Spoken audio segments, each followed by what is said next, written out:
Good afternoon बच्चों। आज हम कक्षा 7वीं विषय भूगोल में हम लोग क्या पढ़ रहे थे? कल अध्याय 4 पढ़ रहे थे ना। अध्याय 4 में कह दिया था वायु, ठीक है। उसका एक भाग हो चुका है, 2 भाग हो चुका है। आज हम तीसरा भाग देखेंगे इसमें, ठीक है।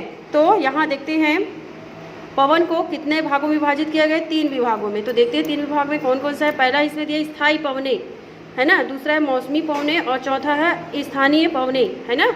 तो देखते हैं व्यापारिक पश्चिमी एवं पूर्वी पवने, स्थानीय पवने, स्थायी पवने हैं और ये वर्ष भर लगातार निश्चित दिशा में क्या करती है? चलती रहती है।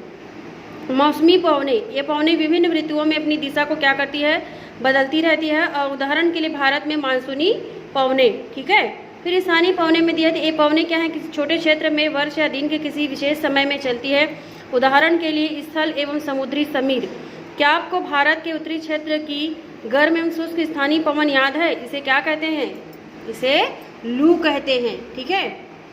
अब हम यहाँ पे देखेंगे, चित्र देख रहे हो, प्रमुख वायुदाबी पेटियाँ हैं, ठीक है। इस चित्र को आपको कॉपी में बनानी है, ठीक है। अब देखो यहाँ पे चक्रवात यानी प्राकृतिक आवेश, मतलब भारत के पूर्वी समुद्री तट पर स्थित ओडिशा में बंगाल की खाड़ी से उठने वाले चक्रवातों का खतरा बना रहता है। और 17-18 अक्टूबर 1999 को राज्य के 5 जिलों में चक्रवात आया था। 29 अक्टूबर 1999 को एक महाचक्रवात आया जिसने राज्य के एक बड़े भाग में तबाही मचाई। मुख्यतः पवन का वेग है, वर्षा तथा ज्वारीय प्रोत्कर्ष से हानियाँ हुई।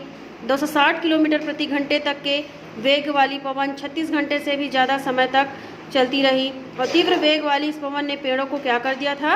उखाड़ दिया। और कच्चे घरों को क्या कर दिया था? नष्ट कर दिया। अनेक औद्योगिक भवनों तथा अन्य घरों की छतें भी क्या गई थी? उड़ गई थी। और विद्युत आपूर्ति एवं टेलीफोन लाइनें पूरी तरह से कट गई। और चक्रवात के फलस्वरूप लगातार 3 दिनों तक भारी वर्षा होती रही, है ना। चक्रवात के कारण बहुत नुकसान हुआ था, ठीक है। और इस वर्षा के कारण ओडिशा की प्रमुख नदियों में बाढ़ आ गई और चक्रवाती पवनों के कारण उठी ज्वारी तरंगे स्थल पर 20 किलोमीटर तक आ गई और फलस्वरूप तटीय क्षेत्रों में भयानक तबाही हुई। अचानक 7 से 10 मीटर ऊंची ज्वारी तरंगे आ गई और जिसके कारण तैयार खड़ी धान की फसल भी पूरी तरह से नष्ट हो गई थी। देख रहे हो कितना नुकसान हुआ था चक्रवात के कारण, है ना। इस चित्र के माध्यम से आपको दिख रही है, ठीक है।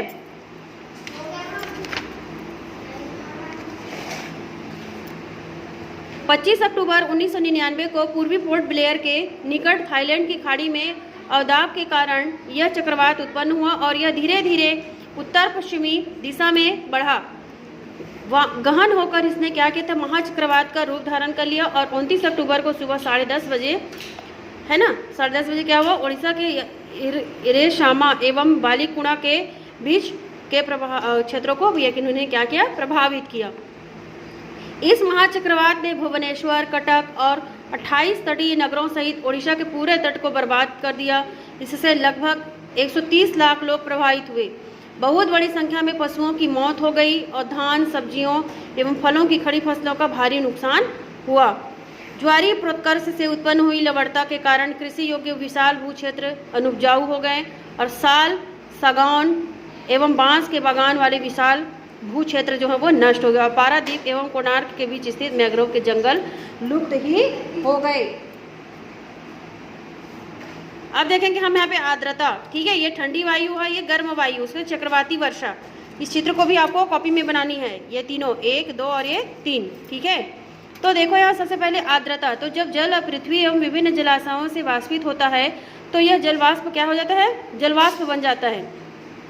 वायु में किसी भी समय जलवाष्प की मात्रा को क्या कहते हैं? आर्द्रता कहते हैं। जब वायु में जलवाष्प की मात्रा अत्यधिक होती है तो उसे हम आर्द्र दिन कहते हैं। जैसे जैसे वायु गर्म होती जाती है ना, इसकी जलवाष्प धारण करने की क्षमता बढ़ती जाती है और इस प्रकार यह और अधिक आर्द्र हो जाती है। आर्द्र दिन में कपड़े सूखने में काफ़ी समय लगता है एवं हमारे शरीर से पसीना आसानी से नहीं सूखता है और हम असहज महसूस करते हैं।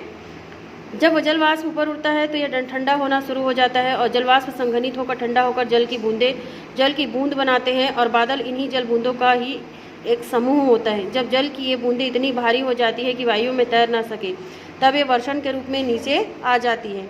आकाश में उड़ते हुए जेट हवाई जहाज अपने पीछे सफ़ेद पथ चिन्ह छोड़ते हैं और इनके इंजनों से निकली नमी संघनित हो जाती है और वायु के गतिमान न रहने की स्थिति में संघनित नमी कुछ देर तक क्या करती? पथ के रूप में दिखाई देती है।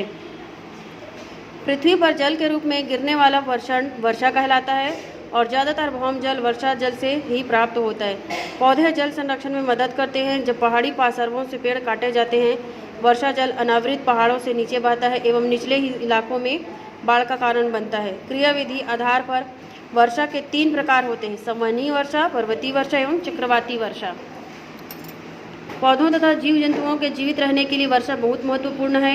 इससे धरातल को ताज़ा जल प्रदान होता है। यदि वर्षा कम हो तो जल की कमी तथा सूखा हो जाता है और इसके विपरीत अगर वर्षा अधिक होती है तो क्या हो जाती है, यहाँ पे बाढ़ आ जाती है ना। ठीक है, ये कंप्लीट हुआ।